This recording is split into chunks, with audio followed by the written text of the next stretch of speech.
सप्ताह त्या ठिकाणी नाथषष्ठी निमित्त सगळ्यांच्या सहकार्याने आणि विचार विनिमयाने करण्याचं निश्चित झालंय। तिथं आपल्यातीलच काही कीर्तनकारांचं कीर्तन, प्रवचन, भजन ठेवलेलं आहे।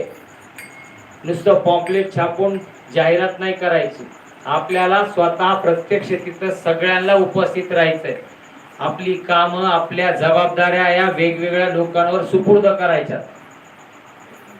तळणेवाडी या ठिकाणी असलेले संत संताजी जगनाडे महाराज, पांडुरंग रुक्मिणी माता यांचं असणारं जे भव्य दिव्य मंदिर आहे, तिथून जवळपास 30-35 वर्ष झालं, 40 वर्ष झाले दिंडी जाते।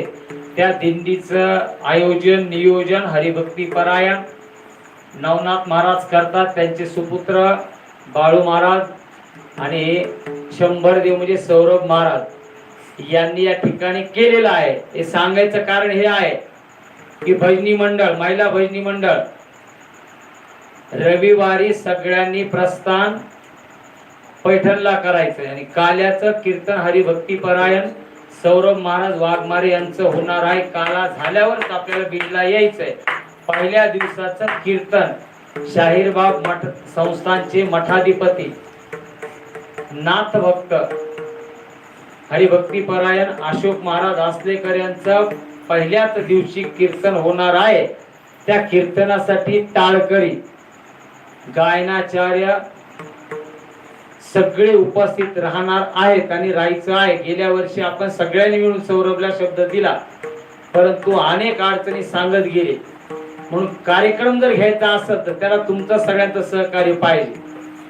जिथं कमी तिथं आम्ही आहोत, म्हणजे आपण आहोत। रामायणाची जबाबदारी आता सांगतो कांबळे महाराजांवर दिलेली आहे। मुळे महाराज आणि कांबळे महाराज हे दोघं जण, कांबळे ताई सुद्धा मुक्ताताई सुद्धा या ठिकाणी पैठणला असणार आहे। तिसरा माणूस मठात नसणार,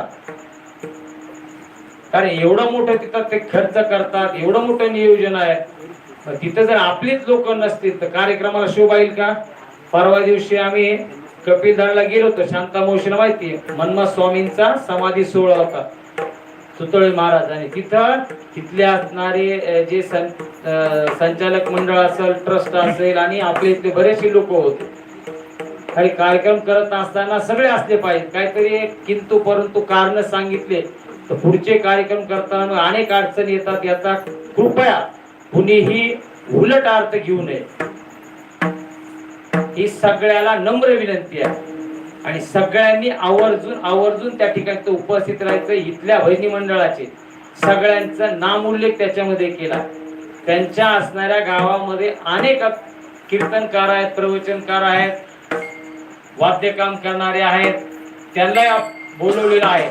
परंतु आपण आणि ते दोघांनी मिळून हा भव्य दिव्य सोहळा या ठिकाणी पार पाडायचा आहे। म्हणून सगळ्यांना कळकळीची विनंती आहे, कृपया रविवारी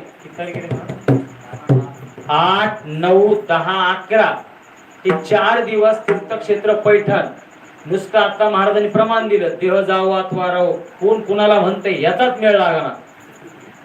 आणि पांडुरंगी दृढ भाव, तीर्थाला गेलं पाहिजे, कुणी गेलं पाहिजे।